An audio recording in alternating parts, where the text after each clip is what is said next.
I have a plague series that also post-apocalyptic / coming of age that I've got in the works. But right now I'm working on book 3 of my second zombie apocalypse series. The series I'm working on right now, it's Steel City Apocalypse. It's set at the beginning of the zombie apocalypse, and it's set in my hometown, Pittsburgh, PA. And so that's been a lot of fun because I get to highlight a lot of the things that I like about Pittsburgh and the people here. And that's going to be a 5-book series. And then Oh, my other, wow. yeah, it's ambitious. Oh, My my other, God. my other series is the Undead Age, which is in the same universe. So it's the same zombie apocalypse, but it's set 10 years after. And I wrote that book first, or that series first. And so it's a completely different cast of characters. It's set in California, in the San Jose area, which is where I was living at the time, and and that's a complete series. So if somebody wants to read it and they decide they like it, they can like read the whole way through. Whereas with this one, book 3 is coming out next year, and we'll see how it goes with the other two. But my background, like by training, I'm a theologian. I went to grad school to be a Unitarian Universalist minister. Oh, So wow. so I have a Big Master of shift. Divinity. Yes and no. But I decided ordained ministry wasn't where it was at for In me. what way? What do you mean that it wasn't a big shift? How did you... Oh, What did it feel like to you? well, it took a good 10 years before I started writing after I graduated. But I see. Okay. but as a writer, you're always trying to get to the truth of whatever the conflict is or whatever the theme is that you're exploring. And religion and religious faith or spirituality, again, that's people trying to find a kind of cosmic universal truth that helps them make sense of the world.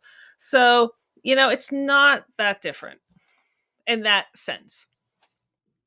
No, it isn't. And I mean, first off, what stood me out at the very beginning is that type of writing.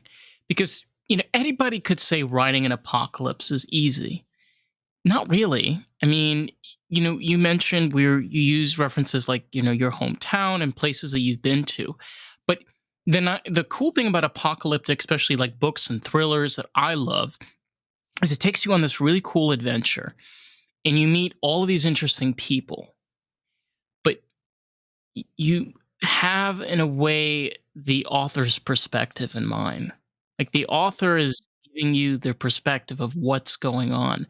And I personally feel that's a difficult skill to obtain as a writer.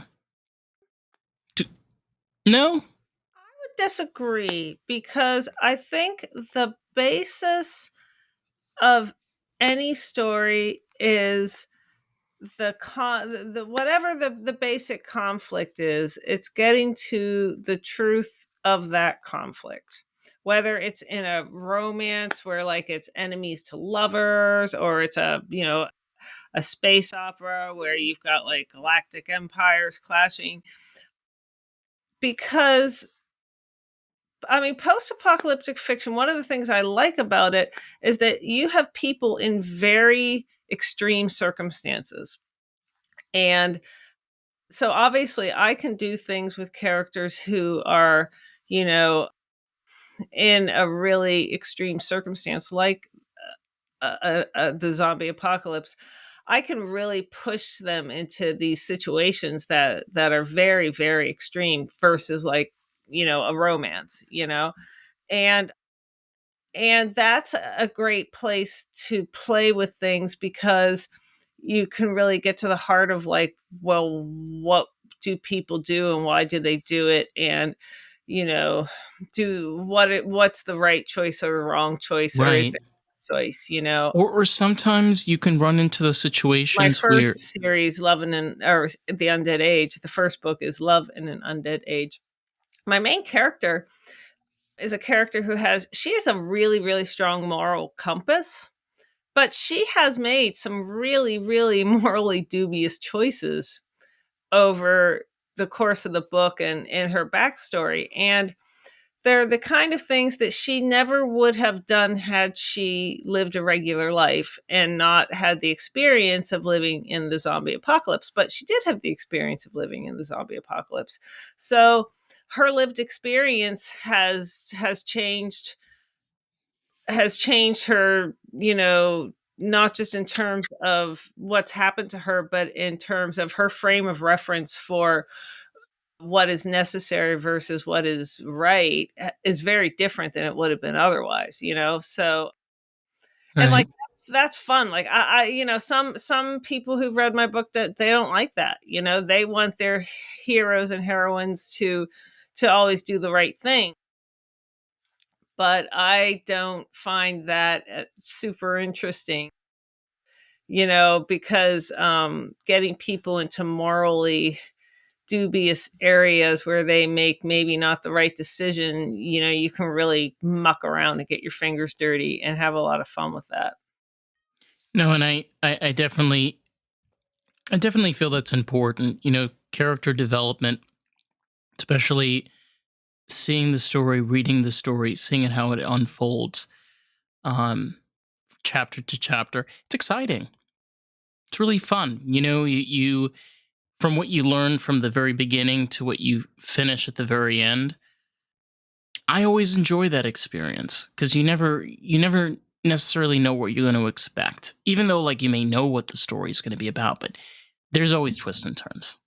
Yeah, absolutely. And sometimes, before I started writing, I would hear writers say, well, and then the character went and did this thing that I wasn't expecting. And I thought that was something people just said to, like, sound like writerly. But sometimes they do that.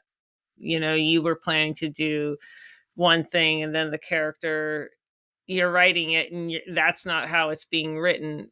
And you realize that, like, okay, what I had in mind wasn't right for the character, but as I'm writing it, I'm getting what's right, and it's not coming. I mean, yeah, maybe it's coming from me, but it feels like it's coming from the character. So Well, I feel that there, especially in our minds, there's a deep connection between the subconscious, the back part of our brains, where there is information that's coming from there, especially when you're dealing with artists that we, in a way, don't know how to describe. hmm The way that we create these stories, and the way sometimes I create progressions or songs or create art pieces, I know where it's coming from in my head, right? But can I fully explain it? No. yeah, yeah. Sometimes you don't really understand why you've headed down a particular path. And I've also found that, like, artists have such, even in the same medium, have such different creative processes. Like, I tend to think that of myself as a real kind of nuts and bolts kind of writer. Like, I really like to write from an outline. I outlines, of course, change, because as you're writing a story, you get a feel for the characters, you get to know them better. Sometimes you just have a great idea, so you incorporate that. But, like, I always know where I'm going and where I want to end up. And and I approach it in a very kind of straightforward XYZ way. I have a friend who, like, experiences her creative process as information from the universe just being downloaded through her. And that, like, it's something that's already done and it arrives fully formed for her to do, and like I think that's cool, but I mean I have like not a supernatural bone in my body, I swear.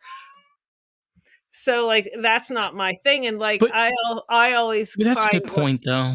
yeah, yeah, and just like people like to talk about the muse or where their muse takes them and this, that, and the other, and I understand the whole concept of the muse, but I honestly find it really annoying because that's not how I approach things. I think there are two ways. There's writing and there's not writing, and waiting around for some mystical inspiration to strike is just not writing as far as I'm concerned. So like and I find that the more I write regularly, the more I want to write, the better quality of ideas I have. I have more ideas than I do when I'm not. And so, so I approach it really, really pragmatically, which and very in a very concrete way. I I'm a really concrete kind of person. Like sometimes the things I miss because they're not concrete. I mean, like it's embarrassing, but so like and my friend, like I talk about that, and she's just like, I don't know what you're talking about. That makes Well, no sense to me. you bring up an excellent point because there are different types of artists in the same, as you say, genre. You Hmm. know, there are writers, like you said, that very nuts and bolts. They have the outline, the layout. There are types of writers that need to literally go to the jungles of India to actually write things. And then you have writers that just need to be in a box. There are Hmm. people that will lock themselves in a room and that's how they write. But it all stems from creativity, Hmm. right? They're all stemming to create something. So whether you want to label it mystic, there is a process that's going on in their brains that when they enter this mode, they're in that zone. Hmm. Oh yeah, yeah. I mean, the urge to create is just like one of the most basic, fundamental things about human beings, and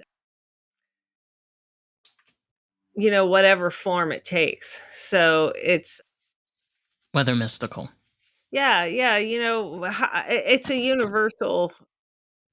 universal element of being human. You know. Yeah, for sure. It really I mean I think every person when they start their craft, you know, whether it be particularly when you talk about writing, there are many different avenues that people go. Not everybody goes to creating novels or books. Some people go to writing poems. People can go to be comedy writers or script writers or journalists, and I mean, it's amazing to think that it all starts with somebody wanting to put words on a piece of paper. Well, I think it's a little more fundamental than that. It's just people wanting to tell a story, you know? For whatever reason, they've got this story in their head and they want to share it with people or at least get it out of their head. And, so I think that's where it starts. It's like, you've got this idea of a story of these people or entities that you've never met, but you think you'd like to you think you'd like to tell their story. Do you want to walk us through your story process? For example, when you are creating your books or writing. Sure. Sure, and there's the dogs I warned you about. Oh, So, that's fine. yeah, They, I they have add to the excitement and enjoyment. yeah, I've 7-month-old, blue heeler mixed puppies, and they are zippy. They also wanna be fed, and my husband's coming home, he's gonna feed them, so it's gonna be all kinds of mayhem. Well, my process with writing what? I'm so sorry, I don't think he has his keys. Give me 1 sec. Sure. I mean, for me, it just Like when I wrote the first book, like I had been working, as an administrative assistant for a lot of years, and I didn't really like the work. I liked where I worked. I worked at Santa Clara University, which is in the first series, and but I was like, okay, I need to quit screwing around. I need to like write. I've been talking about it forever. So I decide, but I was really intimidated by it. Like writing a book is a big thing. Like it's a book. That's a lot of words. Sometimes it's 300 pages. Yeah, exactly. So that was very intimidating. So I thought, well, I should write something that'll be easy to write. So I thought, okay, I'll write a chick lit book. Okay, which the hubris is astounding. As if that kind of book is easier to write than another kind of book. Books are hard to write. Doesn't matter what you're writing. so so anyway, so I thought, okay, that's what I'm going to write. It won't be hard. Ha ha. And and my ideas were terrible because I don't really read that genre very much. Like I've read a couple at the beach, or picked up a book in the airport because I forgot my book or whatever. So Right. my idea sucked, and I would tell my husband, "Hey, this is my idea," and he'd be like, "That is pretty terrible." And I was like, "Yeah, so this is my idea," and he's like, "No, I don't think so." So like we did this for about a month, back and forth, back and forth. And finally, one day I was telling him my latest bad idea, and he was like, and I was like, too bad it can't have zombies. We just kind of looked at each other. And it was like, that's what I should be writing. I should be writing a zombie adventure. So for me, again, like I tend to be like really very concrete. So for me, my idea is, what kind of what's the setting? What kind of character do I want? What's going to be the fundamental conflict? What's and then who are going to be the people in the story? How do I hash it out? Because like over the weekend, he and I banged out a plot. Not an outline or anything, but a basic plot. Who's the good guys, who's the bad guys, X, Y, and Z, how this is going to happen. So for me, that's how it worked with that first series. Now about, I don't know, I don't remember how far along I was in the book, but I would, and this is the interesting thing because like other art influences your art.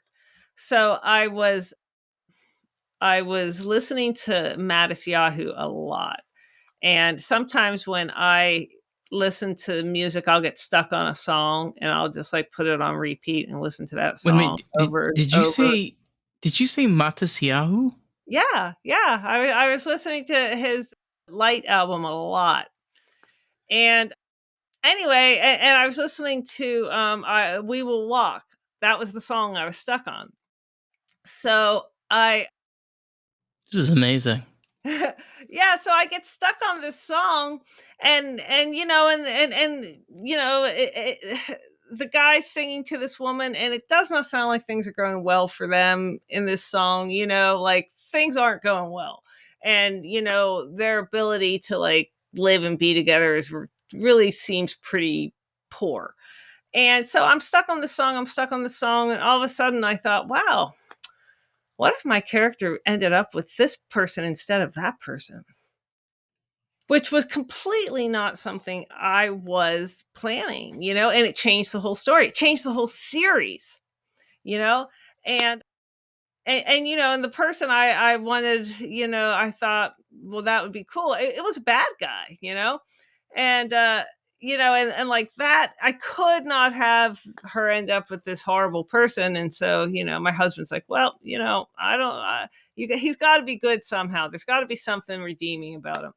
But it changed the entire series. I was not looking for that to happen, but just listening to this song got something going in my brain. And then one day it was like, wow, what if this happened? So I guess I have a lot of what if too. Like when I'm laying out a story, one of the things I like to do is ask myself, "Aw, oh, This cute is my kitty." little squeaker. Very cute.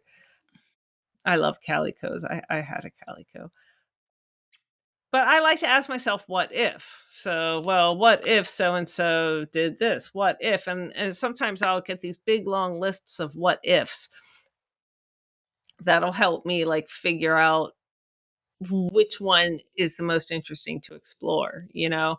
So so that's kind of a lot of how I do it, you know? But it is interesting because you're never you never know what might influence you to change a story or to like want to start a story either, you know. And An inspiration. yeah, like inspiration comes, it literally can come from out of the blue like a bolt from the blue, you know. And then everything's different, you know. Or sometimes it's just even like a tiny little thing, but it's a little tiny thing that makes a big difference. No, I it's funny because I relate to this so well. When it comes to the little things, you know, the sound from the record player or the sound of the books, you know, when you're turning the pages. We we tend to not notice things a lot of the times. And when you make that type of writing, and again, you're putting people in very extreme conditions, when you're in those extreme conditions, you really have to listen because it's life or death. That's true. Yeah. That's true. I never thought of that. But yeah, you really do. You're blowing my mind. Listen, that's the point of this podcast. But I want to touch on something you said earlier because sometimes you get caught in this like box, what you were saying with your writing, and Mhm. then you're like, oh, that's what I needed. You know, you do you feel it was a limit, or did you know before that you wanted to do that, or was it that just hit of the moment of like, oh my god, maybe I should be writing that Oh, about instead? what should I be writing versus what? Well, you know, I think that was fear. The idea that I couldn't do it, Yeah, that I was afraid, that was fear, and fear was dictating a choice. And good good decisions never are made from a place of fear. Never. You know, I love the line from Dune, you know, fear is the mind killer. And and it really is, you know. So yeah, so that was it. And it was kind of funny because when I said, oh, too bad it can't have, it was it was just a completely spontaneous thought, you know, a wish, you know, because I was frustrated. And then like there it was, you know, so because I was not thinking about writing Zompok at all. So even though I love that, and I love, you know, post-apocalyptic and dystopian fiction, because I just like seeing what people do, you know, and it's interesting, and why some people go the crappy route and some people go the better, what we think of as the better route. And you know, sometimes people don't even know why they're doing it, or it's not even a conscious choice, it's just this is just where they have ended up. yeah. So you know. I it's funny because it kind of ties back to the story of like the origin of this podcast. I remember I was talking with my therapist, and I was just saying I was just so tired of not having a place of pure communication, you know, open mindedness and actual perspective. And she said, "Why don't you do something about it?" I'm like, "What am I supposed to do?" You know, just pure fear of like, who am I? And fast forward 2 years, I met with somebody, and I was telling him this exact story, and he's like, "Why don't you just do a podcast?" I was like, "Okay, with whom?" He's like, "I'll do it with you." I was like, "Okay," and that's how it started. But instantaneous moment, you know, where it's like, "Oh, I never thought of that." There's an idea. Yeah. Well, and it is amazing how, we all get locked into our field of vision, our way of looking at things. So you do need people to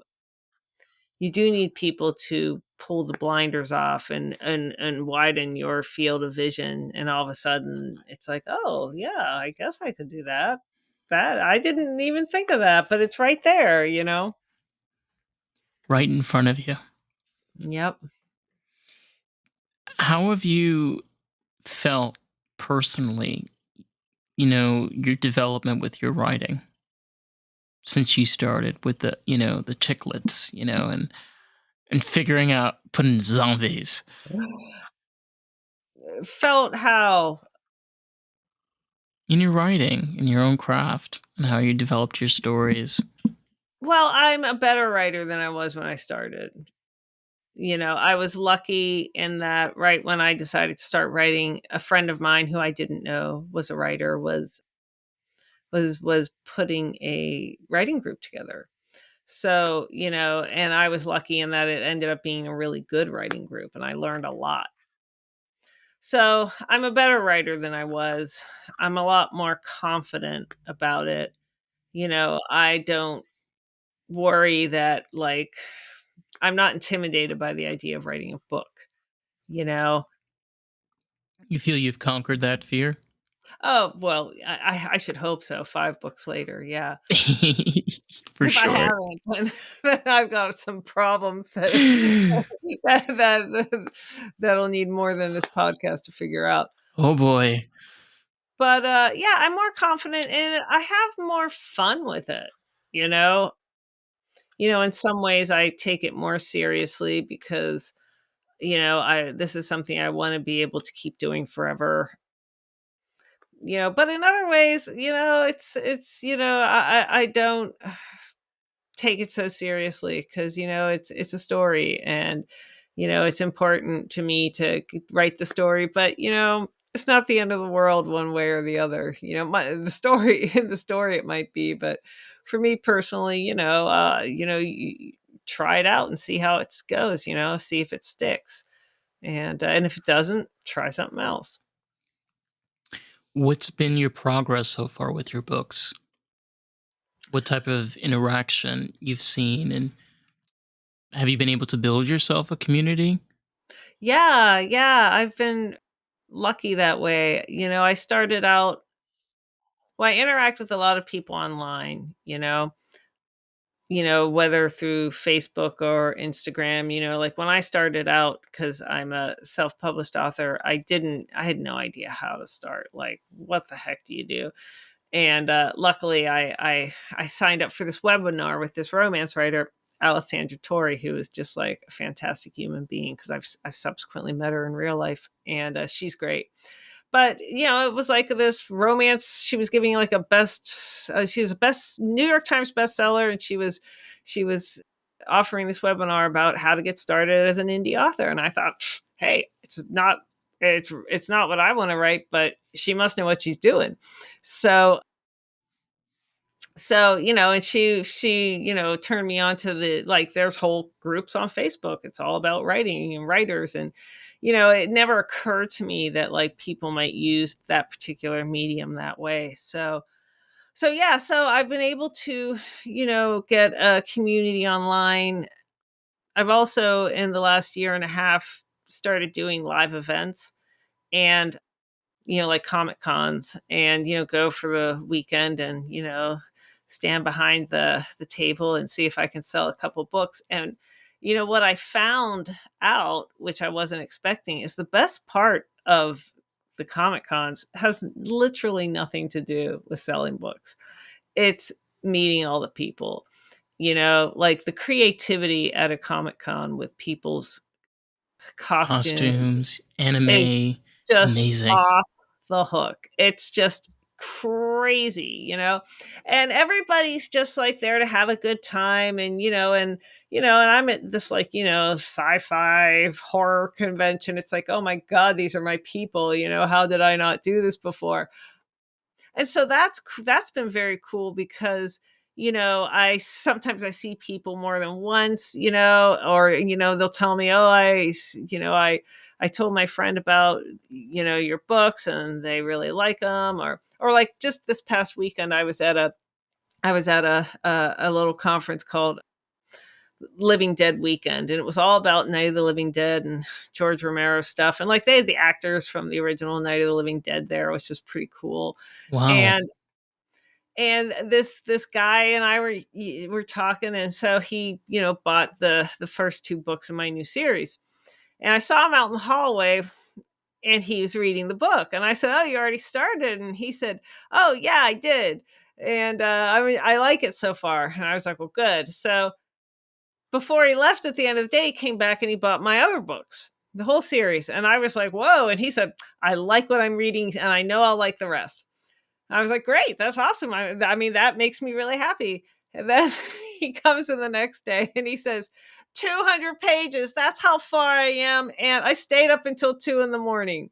Oh my And god. I was like, Commitment. you know what? That is the best compliment a writer could ever get. It Aw. really is.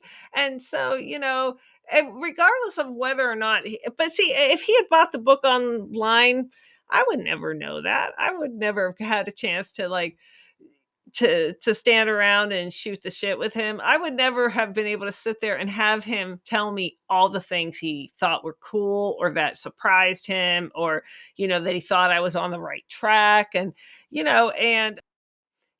or how he thought it tied into this larger trope in the or idea in the world of zombie fiction, which quite frankly I never thought of.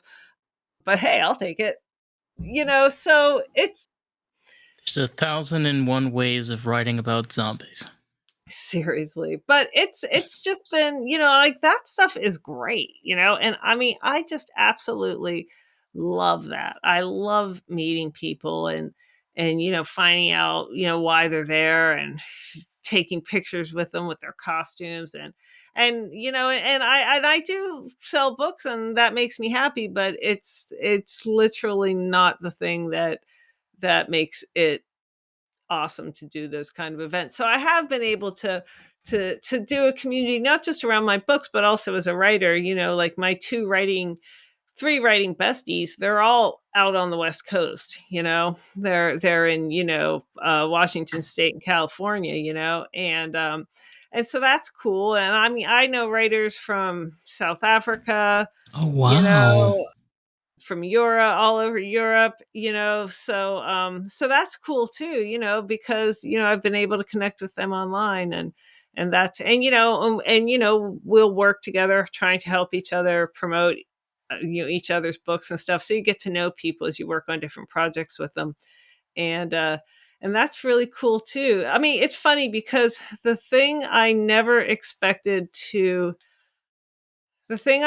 even thought about when I set out on this was the community that I would find, both with readers and with writers, and, I have found the writing community to be one that is unfailingly generous and kind, and people are so eager to share their knowledge with you. And when you first set out at this, it's not a learning curve, it's like a cliff. And you're standing there at the bottom of this cliff, Preach, honey, preach. and it just seems so overwhelming. And then somebody throws a rope over, and then 10 people throw ropes over. And so, it's really cool. And, I mean, if I never ever,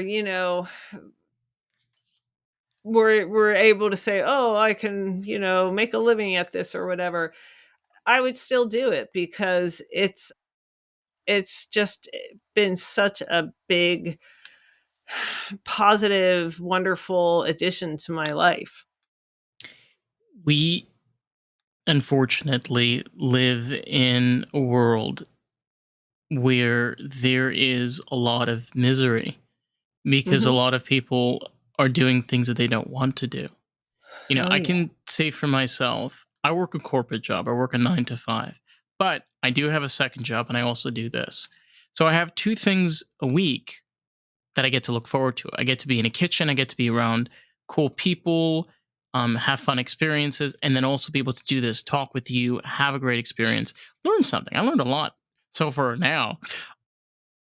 But having that in your life doesn't matter money. Like, it's like a drug.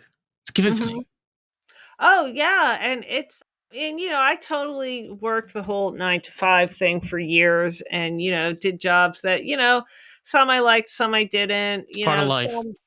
some I liked the people and the place, but the work itself, stick a fork in my eye. But, that's the kinda I mean, that's you gotta, like, get through life and I'm lucky enough now that, my husband was like, "Look, if you wanna do this, just do it.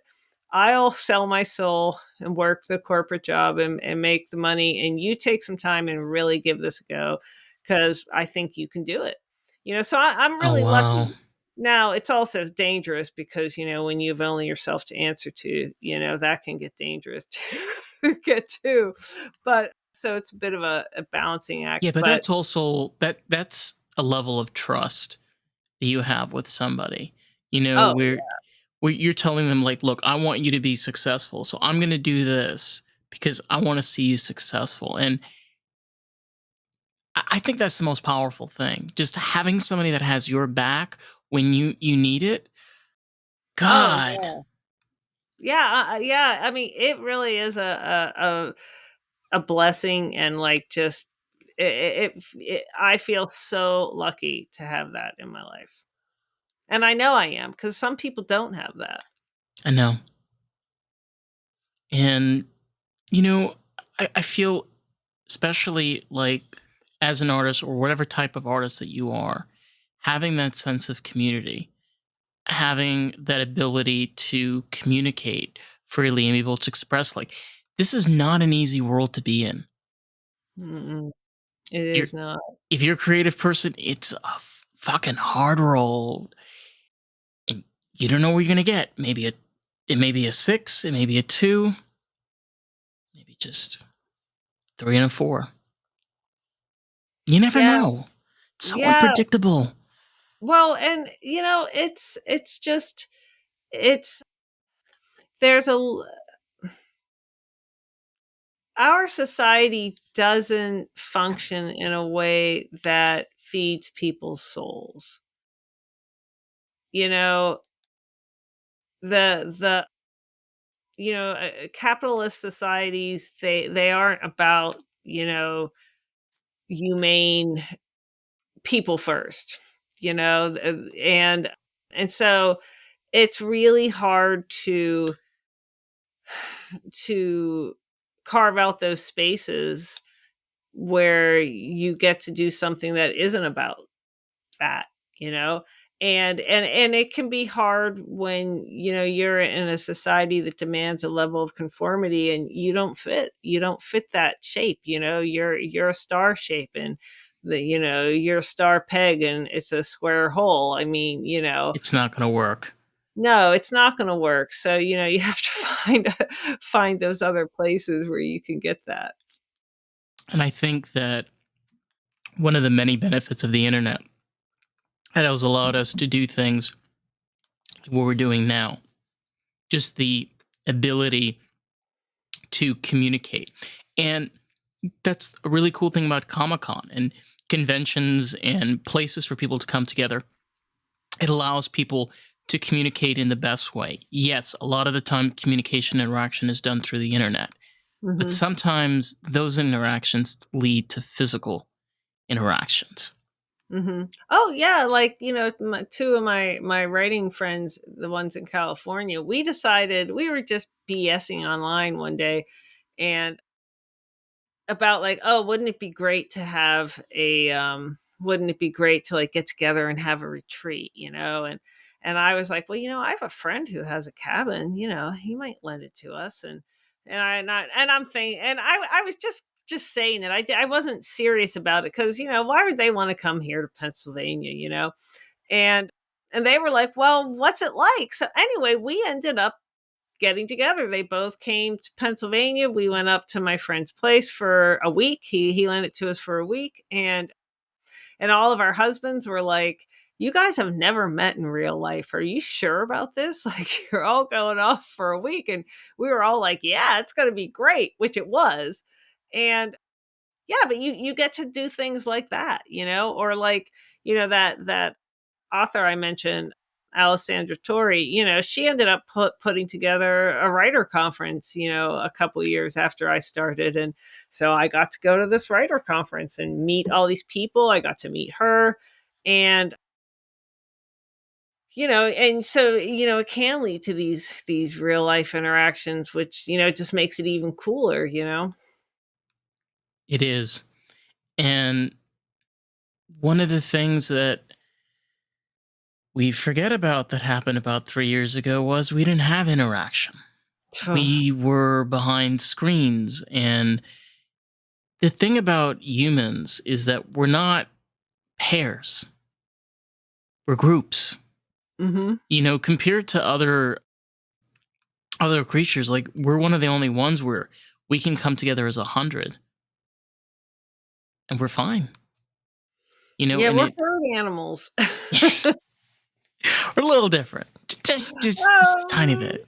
But basically, we really like to have a lot of to have others of us around. It feels safer when you think about all the big wide world and all the things out there that might be dangerous or scary. If you've got a couple people around, then it doesn't feel so bad. Yeah, but like think about it when you're in an apocalyptic. Imagine if there's a nuclear war, which, believe it or not, unfortunately, is very is possible. I It's mean, possible, sure. it's definitely possible. If a nuclear war happens and you happen to be in a small pocket and manage to survive, okay, and there's maybe 4, 5 people in your group.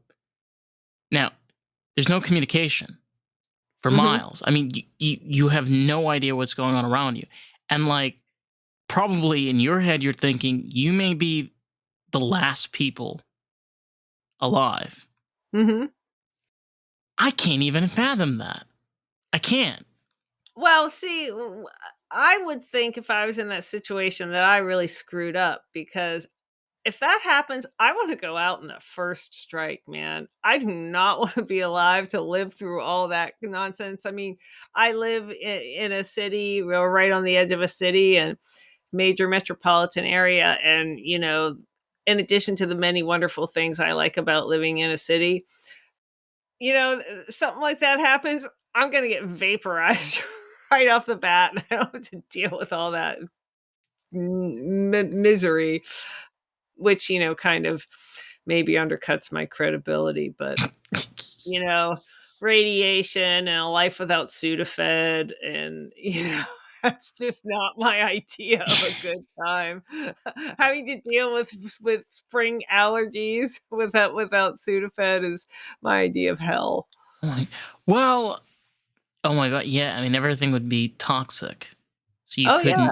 you wouldn't be able to use anything. Oh no, no, no. I'd rather just go out in that first wave. You have you written an apocalyptic story during a nuclear war? No, I have written a short story about a teenager and a plague that I'm actually going to. And ironically enough, I was writing this short story as COVID was breaking, and as all that was coming out in the news, and it was weird. It was creepy as fuck. Oh, I And remember. but like here I am writing about a plague, and this whole pandemic is like kicking off and nobody knows how bad it's going to be. And so, that's a story that, like, so I wrote this little novella, it's about, I don't know, 15,000 words long, and maybe not that long, maybe 5, I don't know. But after I finished that, I thought, man, I could like actually make a book out of this. Like I could make a whole trilogy, around this whole theme and this kid. And So I will. I've got it, roughly thought out in my head, and I'm hoping to. I'll get started on that when I finish the current series I'm working on. So, It's a but lot. no, not nuclear war. That's well, and you know what else too What? is like the reason I like zombies and I like plagues and stuff is I am not a big research person. Okay, I mean like EMP stuff is really big right now. And like, it's cool, it's interesting, but you know what? I don't want to spend my time doing a lot of research, about all the ins and outs of an EMP and Faraday cages and this and that and the other and what will work and what won't work, and I don't want to like spend my time trying to, having to do all this research about, like radiation sickness and, just, how far out you have to be to survive it. I don't want to do that. I'm kind of lazy that way. Like I'll do the research I need to do, but like I don't want to have to like get into something where like if I get it wrong, people are going to be like, dude, you got it wrong. And they will, trust me. Like the people who read the EMP stuff, they know this stuff. And the people who read nuclear apocalypse books, they know. And, so I just, I mean, they're prepared when it happens. well, whether they're prepared or not, they're going to be very ready to tell you that you don't know what the heck you're doing. Um, and they wasted, $3 to have you not know what you're doing, Oh my god. So, so yeah, so that's another thing. Whereas, plagues and zombies, that's very, I mean, zombies, they're just the ultimate because you can just make it whatever you want it to be. You know, it's funny because in real life there is a zombie disease. It's called rabies. Well, yeah, but they don't, once they die, they don't get back up and I get know that, you. but just like imagine, like there's that's the thing about zombies. That's what I was saying earlier. Like there's 1,001 ways of making zombies. Like you don't have to be. Nobody gives a fuck if you're accurate with zombies. Come on. Exactly. No, no, the big debate is, fast versus slow zombies, that's the big thing. But, you can make it whatever you want, And so, and that's one of the things I like about, sci-fi and to an extent, like hard science fiction. Okay, you got to, do some things right. But with a lot of things it's very elastic and there's a lot of wiggle room to play with things and make them different. So it's good stuff. Yeah, and I kind of love that kind of character line and play because you really get to see another. Not everything that you're reading has to necessarily be real. Oh, yeah, I agree. Sometimes, there's a reason why we have fiction and nonfiction, and there is great literature that has a lot of research in it. And I really appreciate you bringing up this point. You don't always need to be a great writer with tons of research. You could be a great writer with less research, or you have your focus on other things that give you creativity to write. Hmm. Yeah, yeah, and I mean, I have friends who like they love to do that research. They love to go down that rabbit hole and spend the time and do it. And they're like, I love research, and I'm just like, oh God, that's just not my idea of a good time. No, But to each I their did own, enough of honey. that in school. I don't want to have to keep doing it now. Uh, what type of inspirations? You've touched on this earlier, but with your books, I know that you mentioned that you got inspired by the place that you're in, the place that you were in California. But were there other things that gave you inspiration with your writing?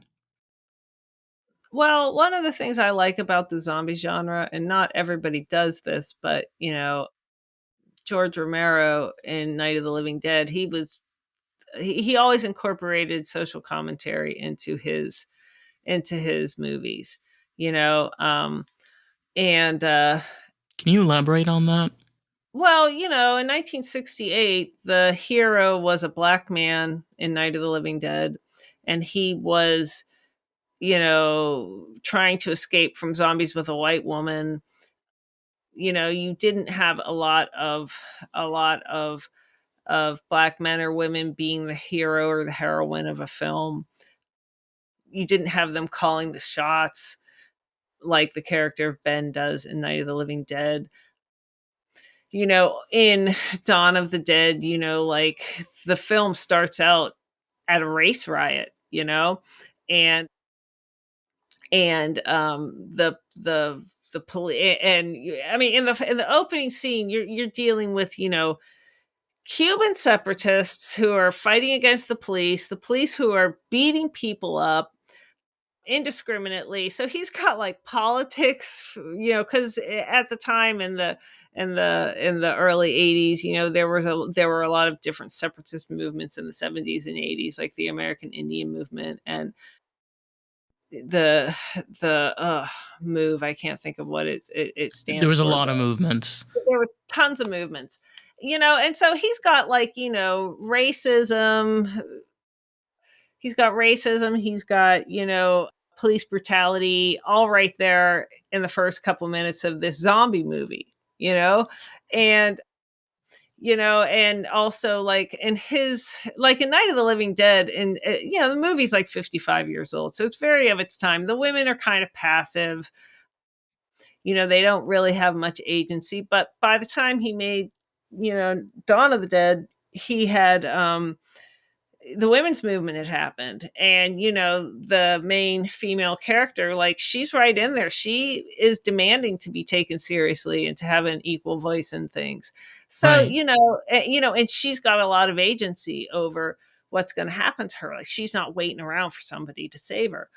So so he did that, and social commentary is something I love, and when it's done right, the people who like social commentary see it and they recognize it and they can enjoy it, and the people who don't notice it, they can still enjoy the book too. And sometimes people don't like it and they won't read your book anymore, and that's okay. My book doesn't have to be for everybody, and they don't have to like every book. But so like when I was writing The Undead Age, I was, thinking about things like the iniquities in healthcare access in American society. And that's why I had a society where there was a cure for the zombie virus, but you couldn't necessarily get it, you know, like healthcare in the United States. We can treat a lot of things, but Long not podcast everybody on can get that. it.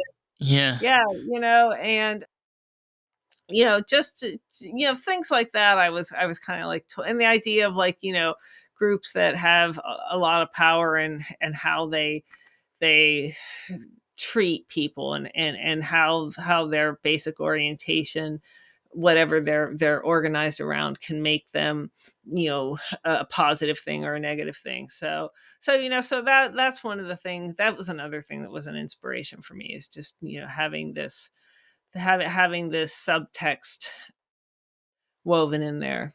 So. Yeah, I like that. I mean, it adds a deeper element to it. Something that comes to mind is Alien. I love Mhm. Alien. It's one of my Yeah. favorite movies. And in a way, it does have a social commentary because if you think about it, any one of us watching that film could have been on that spacecraft. Mhm. Okay, I mean, any one of us. They look just like us, and they had to experience that terror. And just imagining her running around the craft, like not even knowing if she's going to make it, and you Mhm. feeling just the humanity inside of her, that like she's been put into this position. It's so of its time, but it's Well still so modern. well, and not just that she's feeling this terror, but they were sent there by the company Yeah, because the company sensed an opportunity to make money. And their whole point was like, well, we don't care what happens to the crew. They're expendable, you know? And because we she might be able realizes to that make. in the end of the film. I remember you remember. Yeah. Yeah, yeah, when it says, "What about the crew?" Expendable, and and so that was. that was yeah, I mean, that was a very stark commentary on our society, and those kind of themes are still being made, they're still being They're explored. And still relevant, they're still oh yeah. important to explore. And um it's the way, I guess, not the in depth, but I guess the way that it's presented, you Hmm. know? Yeah, yeah, because Alien is also your classic haunted house when you think about it. People trapped in a remote location with a monster or a ghost or whatever. I mean, it's that trope, and this house just happens to be in space, and Right. this monster just happens to be an alien, So it's fun stuff. Well, I was going to ask you, for anybody that's listening, they want to find your books, kind of interact with the work that you're doing, maybe possibly bump into you at a Comic Con. Where can they find you? And all that jazz, all that jazz. Sure. Yeah. Well, I've got a website. It's www.amgeever. That's G as in George, V as in Victor, .com. I am on Facebook and Instagram at the same AM Geever. I have my books are sold everywhere, so you can find them on Amazon, Barnes and Noble, Apple, Kobo, Google.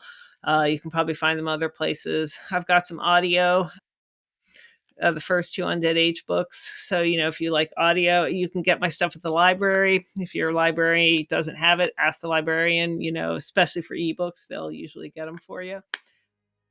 And then as far as Comic Cons, I'm not sure. I don't have anything planned for the rest of the year. I'm probably going to go to Steel City Con here in Pittsburgh next April. But I haven't really thought about next year and what I'm going to do, though I would like to do more live events than I did this year. Nice. Well, that's awesome. I mean, it's a great way to connect, and got a Oh, it's website. awesome. So everything's in one place. Yeah, yeah, everything's at the website. And I have my own store too. So if people, want to Nice. support me directly, which is great because, I get a larger cut of the money versus 30% at one place or 50% at another. Right. So artists always appreciate if you support them directly, Of as course. you know. Yeah, well, listen. And it's also a great way to interact and always learn more. One of the best ways to start your creative journey is with the first click. So you gotta Yep. like and subscribe. Hmm. Oh, with that, if you want to learn more about the podcast, you could find us on Facebook, TikTok, Instagram, and YouTube at Lost in the Groove Pod. So with that, it has been an absolute pleasure. Thank you so much for coming on. I guess we'll catch you on the next one. All Yeah. right. All Thank right. you. I had Yeah. a great time. All right. Bye, everybody. Ah!